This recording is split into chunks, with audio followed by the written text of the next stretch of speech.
27 दिसंबर 1948 की रात दुनिया का सबसे बड़ा यात्री विमान डगलस DC-3 मियामी से फ्लोरिडा के लिए उड़ान भर रहा था।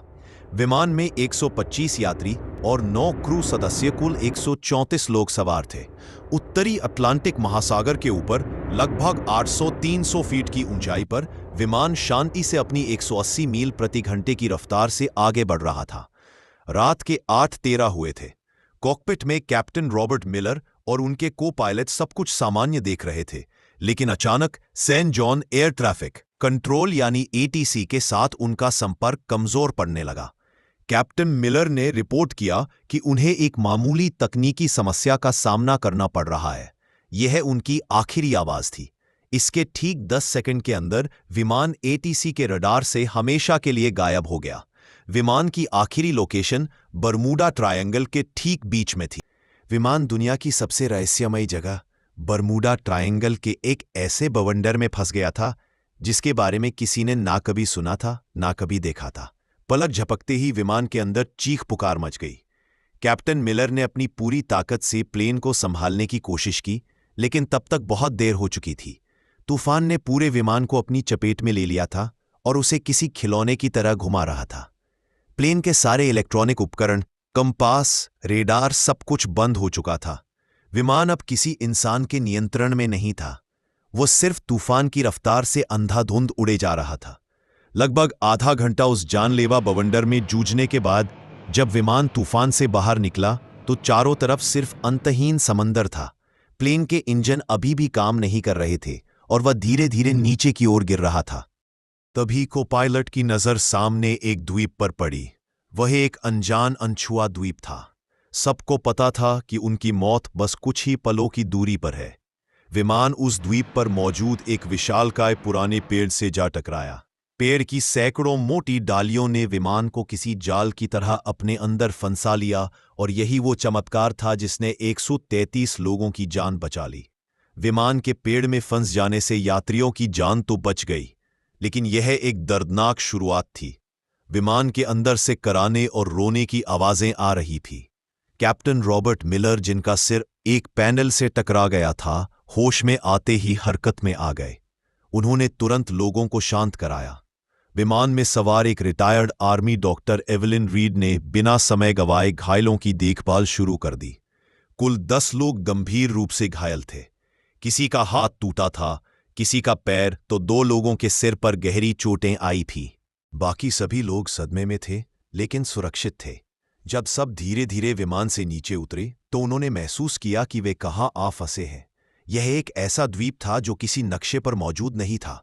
चारों तरफ घना जंगल, अजीबोगरीब पेड़ पौधे और एक अनजानी खामोशी थी। सबसे पहली और सबसे बड़ी चुनौती थी पानी। हर कोई प्यासा था, लेकिन पूरे द्वीप पर दूर दूर तक किसी नदी, झरने या साफ पानी के स्रोत का कोई निशान नहीं था। उनकी एकमात्र उम्मीद अब सिर्फ बारिश का पानी थी। कैप्टन मिलर ने अपने अनुभव का इस्तेमाल करते हुए लोगों को समूहों में बांटा। एक समूह को विमान के मलबे से खाने पीने का सामान, दवाइयां और काम की चीजें निकालने का काम सौंपा गया। दूसरा समूह कैप्टन के साथ मिलकर रात गुजारने के लिए एक अस्थायी आश्रय बनाने में जुट गया। उन्होंने विमान की टूटी हुई सीटों, धातु की चादरों और बड़े बड़े पत्तों का इस्तेमाल करके एक काम चलाऊ छत तैयार की जो उन्हें रात की ठंड और संभावित बारिश से बचा सके। उस पहली रात जब वे एक दूसरे से सट कर बैठे थे तो उनके दिलों में एक ही सवाल था, क्या कोई उन्हें ढूंढने आएगा? क्या वे कभी इस अनजान जगह से बाहर निकल पाएंगे? दूसरे दिन की सुबह एक नई चुनौती लेकर आई। भोजन की कमी और आग जलाने की तकनीक। विमान से जो थोड़ा बहुत खाना मिला था वह ज्यादा दिन नहीं चलने वाला था। उन्हें द्वीप पर ही भोजन खोजना था, लेकिन कौन सा फल जहरीला है और कौन सा खाने लायक, यह जानने का कोई तरीका नहीं था। इसी कोशिश में एक अधेड़ उम्र के व्यक्ति ने एक अनजान फल खा लिया और कुछ ही घंटों में उसकी तड़प तड़प कर मौत हो गई। यह द्वीप पर हुई पहली मौत थी जिसने सबको अंदर तक हिलाकर रख दिया। इस घटना के बाद लोगों में डर और सीमित भोजन को लेकर पहला संघर्ष शुरू हुआ, लेकिन कैप्टन मिलर और डॉक्टर एवलिन ने स्थिति को संभाला। उसी शाम एक किशोर लड़के ने, जिसे विज्ञान में रुचि थी, अपने चश्मे के लेंस का उपयोग करके सूरज की किरणों को सूखी पत्तियों पर केंद्रित किया। घंटों की मेहनत के बाद पत्तियों से धुएं की एक पतली लकीर उठी और फिर एक छोटी सी लौ जल उठी। यह उनके लिए किसी जीत से कम नहीं थी। आग न केवल खाना पकाने के लिए जरूरी थी, बल्कि यह रात में जंगली जानवरों को भी दूर रख सकती थी। इसी बीच विमान में एक इंजीनियर आर्थर वेस ने टूटे हुए रेडियो को ठीक करने की कोशिश की। कड़ी मशक्कत के बाद वह एक कमजोर सिग्नल भेजने में कामयाब रहा। उसने अपनी आखिरी लोकेशन और मदद का संदेश भेजा, लेकिन सामने से कोई जवाब नहीं आया। रेडियो की बैटरी खत्म हो चुकी थी और संपर्क का एकमात्र जरिया भी टूट चुका था। दिन बीतते गए। जब 10 दिन बाद भी बचाव का कोई संकेत नहीं मिला, तो 4 लड़के और एक लड़की का सब्र जवाब दे गया। एक रात जब सब सो रहे थे, वे चुपके से विमान के मलबे से बनी एक छोटी सी नाव लेकर समुद्र में उतर गए। वे फिर कभी लौटकर नहीं आए। उनका क्या हुआ, वे कहाँ गए, यह एक रहस्य बनकर रह गया। उन 5 लोगों के जाने के बाद बचे हुए लोगों को एहसास हो गया कि उन्हें लंबे समय तक यही रहना पड़ेगा।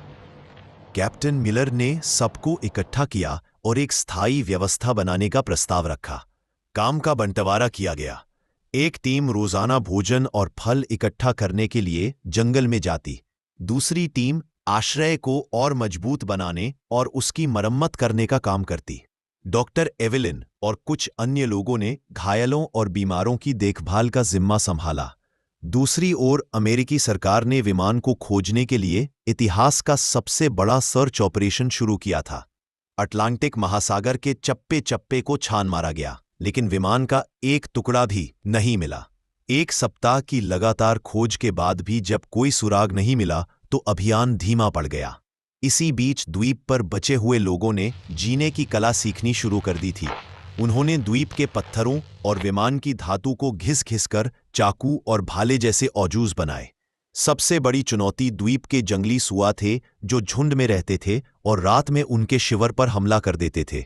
विमान में एक शिकारी ट्रेनर भी था, जिसने लोगों को भाला चलाना और जाल बिछाना सिखाया। कई दिनों की योजना और अभ्यास के बाद उन्होंने अपने पहले जंगली सुअर का शिकार किया।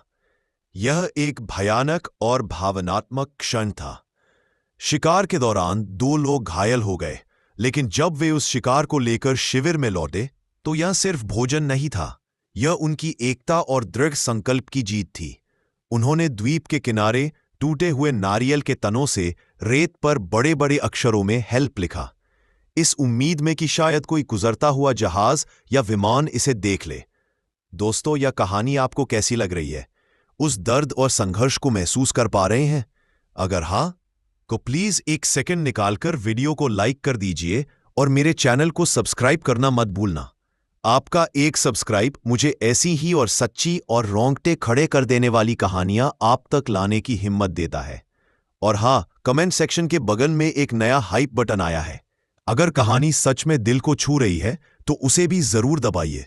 चलिए अब आगे बढ़ते हैं उस दर्दनाक सफर पर। 6 महीने बीत चुके थे। बाहरी दुनिया के लिए NC 16792 विमान और उसमें सवार 168 लोग एक अनसुलझी पहेली बनकर रह गए थे। 45 मिलियन खर्च करने के बाद अमेरिकी सरकार ने आधिकारिक तौर पर सर्च ऑपरेशन बंद कर दिया और सभी को लापता घोषित कर दिया। उनके परिवार वालों को बता दिया गया कि अब उनके प्रियजनों के लौटने की कोई उम्मीद नहीं है। लेकिन यहां इस अनजान द्वीप पर एक नया समुदाय जन्म ले रहा था। जो लोग गंभीर रूप से घायल थे, वे डॉक्टर एवेलिन की देखभाल में धीरे धीरे ठीक हो रहे थे और छोटे मोटे कामों में हाथ पटाने लगे थे। लेकिन इस दौरान बीमारी और निराशा के कारण कुछ और लोगों की मौत हो गई। बचने का कोई रास्ता ना देखकर कई लोग मानसिक रूप से टूट गए थे और उन्होंने दम तोड़ दिया। अब द्वीप पर केवल 114 लोग बचे थे। उन्होंने अपने मृतकों को सम्मान के साथ दफनाना शुरू कर दिया और एक दूसरे का मानसिक सहारा बने। रात में जब सब आग के चारों ओर इकट्ठा होते, तो वे अपने पुराने जीवन की कहानियां सुनाते, गाने गाते। लगभग 1.5 साल बाद द्वीप पर पहली बार किसी बच्चे की किलकारी गूंजी। एक युवा जोड़े के यहां एक स्वस्थ बेटे का जन्म हुआ। उस बच्चे का जन्म द्वीप पर मौजूद हर इंसान के लिए एक नई उम्मीद लेकर आया। 2 साल बीत गए। इस दौरान उन्होंने द्वीप पर जीना सीख लिया था। उन्होंने छोटी मोटी खेती शुरू कर दी थी, और मछली पकड़ने के नए नए तरीके इजाद कर लिए थे, लेकिन सभ्य दुनिया में लौटने की इच्छा अभी भी उनके दिलों में चल रही थी। इंजीनियर ऑर्थर वेंस के नेतृत्व में सभी ने मिलकर एक बड़ी नाव बनाने का फैसला किया। यह उनका सबसे बड़ा और सबसे महत्वाकांक्षी प्रोजेक्ट था। महीनों की कड़ी मेहनत के बाद उन्होंने विमान के टुकड़ों, लकड़ी और बेलों का उपयोग करके एक बड़ी मजबूत नाव तैयार की। जिस दिन उन्होंने नाव को समुद्र में उतारा, वो किसी त्योहार से कम नहीं था। 25 सबसे मजबूत और अनुभवी लोगों को उस नाव पर सवार किया गया, इस वादे के साथ कि वे मदद लेकर वापस लौटेंगे। नाव द्वीप से कुछ मील दूर तक तो ठीक चली, लेकिन फिर मौसम ने अपना असली रूप दिखाया। अचानक आसमान में काले बादल घेर आए और एक भयानक तूफान ने उनकी नाव को घेर लिया। ऊंची ऊंची लहरों ने नाव को पलट दिया। उनमें से कुछ ही लोग तैरकर किसी तरह वापस द्वीप के किनारे पहुंच पाए, लेकिन उस हादसे में 16 लोगों की जान चली गई। यह द्वीप पर अब तक का सबसे बड़ा झटका था। पहले ही बीमारी और निराशा से 15 लोग मर चुके थे और अब इस हादसे ने 16 और जानें ले ली। कुल मिलाकर 31 लोगों की मौत हो चुकी थी और 5 पहले ही भाग गए थे। अब द्वीप पर केवल 98 लोग बचे थे। इस घटना ने उनके बचने के विश्वास को चकनाचूर कर दिया। कई लोगों ने मान लिया कि यह द्वीप ही उनकी कब्र बनेगा और यहां से निकलने की कोशिश करना मौत को दावत देना है। 5 साल गुजर चुके थे। जो बच्चे द्वीप पर पैदा हुए थे, उनके लिए यही उनकी दुनिया थी। उन्होंने कभी कार, बिजली या शहर नहीं देखे थे। बड़े लोग उन्हें अपनी पुरानी दुनिया की कहानियां सुनाते, जो उन बच्चों के लिए किसी परी कथा से कम नहीं थी। लेकिन समय के साथ समाज में दरारें पड़ने लगी। द्वीप के प्राकृतिक संसाधन जैसे कि एक खास किस्म के फलदार पेड़ और छोटे जानवर कम होने लगे थे। भोजन की कमी ने लोगों के बीच तनाव पैदा कर दिया। अब वे 2 गुटों में बंट गए थे। एक गुट, जिसका नेतृत्व कैप्टन मिलर कर रहे थे, वे अभी भी मानता था कि उन्हें किसी भी कीमत पर यहां से निकलने की कोशिश करते रहना चाहिए। दूसरा गुट, जिसका नेतृत्व एक हताश व्यक्ति कर रहा था, का मानना था कि यही उनकी नियति है और उन्हें बाहरी दुनिया को भूलकर इसी द्वीप पर बस जाना चाहिए, क्योंकि बाहर निकलने की हर कोशिश सिर्फ मौत लेकर आई थी। इसी बीच भोजन की तलाश में एक खोजी दल द्वीप के अंदरूनी हिस्से में गया, जहां उन्हें कुछ ऐसा मिला जिसने उनके रोंगटे खड़े कर दिए। उन्हें किसी प्राचीन टूटी फूटी सभ्यता के खंडर मिले और उन्हें खंडरों के पास एक गुफा के अंदर उन्हें एक इंसान का कंकाल मिला। कंकाल के पास धातु का एक छोटा जंग लगा टुकड़ा था, जो किसी पुराने विमान का हिस्सा लग रहा था। ये इस बात का सबूत था कि वे इस द्वीप पर फंसने वाले पहले लोग नहीं थे। बरमूडा ट्रायंगल का रहस्य और भी गहरा हो गया था। क्या इस द्वीप का कोई श्राप था? क्या यहां आने वाला हर कोई यहीं मर जाता है? इन सवालों ने उन्हें और भी डरा दिया। 7 साल बीत चुके थे। इन 2 सालों में तनाव, भोजन की कमी और बीमारियों के कारण 16 और लोगों की मौत हो गई। अब उनकी संख्या घटकर सिर्फ 82 रह गई थी। लोग जीने की उम्मीद लगभग छोड़ चुके थे। वे बस दिन काट रहे थे। ऐसा लग रहा था कि चीजें इससे ज्यादा बुरी नहीं हो सकती, लेकिन वे गलत थे। 8वें साल की एक दोपहर द्वीप पर एक भयानक चक्रवात आया। तेज हवाओं और मूसलाधार बारिश ने उनके लंबे समय की मेहनत से बनाए गए बसीरों और छोटी मोटी फसलों को तहस नहस कर दिया। उन्होंने जो कुछ भी बनाया था, सब कुछ बिखर गया। उनके जीने का मनोबल पूरी तरह से टूट चुका था। वे खुले आसमान के नीचे भीगते हुए, कांपते हुए बैठे थे और सोच रहे थे कि शायद अब अंत आ गया है। चक्रवात के ठीक कुछ हफ्ते बाद, जब वह अभी उभरने की कोशिश ही कर रहे थे, द्वीप एक जोरदार भूकंप से कांप उठा। जमीन ऐसे हिल रही थी जैसे फट जाएगी। पहाड़ टूटकर गिरने लगे और बेर जड़ से उखड़ गए। हर कोई अपनी जान बचाने के लिए इधर उधर भाग रहा था। यह भूकंप विनाशकारी था, लेकिन अनजाने में यह उनके उद्धार का कारण बनने वाला था। भूकंप के कारण विमान का जो मलबा सालों से एक ही जगह पड़ा था, वह अपनी जगह से खिसक गया और उसके नीचे दबे कुछ तार और उपकरण बाहर आ गए। किसी को नहीं पता था कि यह छोटी सी घटना उनकी 9 साल की पीड़ा का अंत लिखने वाली है। भूकंप के कुछ दिन बाद जब सब कुछ शांत हुआ, तो इंजीनियर ऑर्थर वेंस यूं ही टूटे हुए मलबे का निरीक्षण कर रहा था। तभी उसकी नजर विमान के उस रेडियो पर पड़ी, जो अब एक अलग कोण पर पड़ा था। उसी समय वैज्ञानिकों के अनुसार एक तीव्र सौर तूफान, जिसे सोलर फ्लेयर कहते हैं, उठा, जिसने पृथ्वी के चुंबकीय क्षेत्र को प्रभावित किया। यह एक दुर्लभ खगोलीय घटना थी। शायद इसी घटना के कारण या भूकंप से हिले तारों के जुड़ जाने से एक चमत्कार हुआ। आर्थर ने जब यूं ही रेडियो का एक स्विच दबाया तो उसमें से एक हल्की सी खरखराहट की आवाज आई। उसके दिल की धड़कन बढ़ गई। उसने कांपते हाथों से बैटरी के बचे कुछ तारों को जोड़ा और 9 साल में पहली बार रेडियो की हरी बत्ती जल उठी। उसने तुरंत माइक उठाया और एक कांपती हुई आवाज में कहा, मेडे मेडे मेडे, ये फ्लाइट NC 16000 है। क्या कोई सुन रहा है? हम जिंदा हैं। हम 9 साल से एक द्वीप पर फंसे हुए हैं। दूसरी तरफ मियामी के एयर ट्रैफिक कंट्रोल में एक ऑपरेटर ने जब यह संदेश सुना तो उसे अपने कानों पर विश्वास नहीं हुआ। उसने सोचा कि यह कोई मजाक है। लेकिन जब आर्थर ने विमान का रजिस्ट्रेशन नंबर, कैप्टन का नाम और उड़ान की तारीख बताई तो पूरे कंट्रोल रूम में सन्नाटा छा गया। अमेरिकी सरकार ने तुरंत रेस्क्यू ऑपरेशन फिर से शुरू कर दिया। उस समय सैटेलाइट तकनीक इतनी उन्नत नहीं थी कि वे लोकेशन को ट्रैक कर सके। उन्हें बस इतना पता था कि विमान बरमूडा ट्रायंगल के आसपास कहीं है। उन्होंने उस पूरे इलाके के एक एक द्वीप को फिर से छानने का फैसला किया। दूसरी ओर द्वीप पर मौजूद लोगों में आशा की एक नई किरण जाग उठी थी। वे दिन रात एक बड़ी आग जलाकर धुआं करते रहते ताकि बचाव दल उन्हें देख सके। 9 साल बीत चुके थे। एक सुबह जब द्वीप के बचे कुचे 82 लोग सोकर उठे तो उनमें से एक ने दूर क्षितिज पर एक छोटा सा धब्बा देखा। वो धब्बा धीरे धीरे बड़ा हो रहा था। वो एक जहाज था।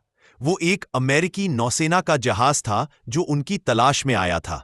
उस जहाज को देखते ही 9 साल का दबा हुआ दर्द, पीड़ा और इंतजार सब कुछ आंसुओं के सैलाब में बह निकला। लोग खुशी से चीख रहे थे, रो रहे थे, एक दूसरे को गले लगा रहे थे। वे रेत पर दौड़ते हुए चिल्ला रहे थे, हम बच गए, हम बच गए। जब बचाव दल द्वीप पर उतरा तो वे वहां का दृश्य देखकर सन्न रह गए। जिन्हें दुनिया 9 साल पहले मृत मान चुकी थी, वे आज उनके सामने खड़े थे, थके हुए, कमजोर, लेकिन जिंदा। उनकी वापसी की कहानी ने पूरी दुनिया को हिलाकर रख दिया। यह मानव सहन शक्ति और जीवित रहने की इच्छा की एक अविश्वसनीय कहानी थी। जिन परिवारों ने अपने प्रियजनों के लौटने की उम्मीद छोड़ दी थी, वे आज उनसे मिल रहे थे। वह पल इतने भावुक थे कि उन्हें शब्दों में बयां नहीं किया जा सकता। अमेरिका में यह कहानी एक किंवदंती बन गई जो आज भी लोगों के दिलों में बसी है। ठीक 1 साल बाद 1958 में प्रसिद्ध लेखक जेम्स बॉल्डविन ने इन बचे हुए लोगों के अनुभवों पर आधारित एक किताब लिखी जिसका नाम था lost in the echo the near survival of flight NC 16002। यह किताब अमेरिका की सबसे ज्यादा बिकने वाली किताबों में से एक बनी। यह सिर्फ एक कहानी नहीं थी, यह उन 82 आत्माओं की दर्दनाक दास्तान थी जिन्होंने 9 साल तक मौत को मात दी।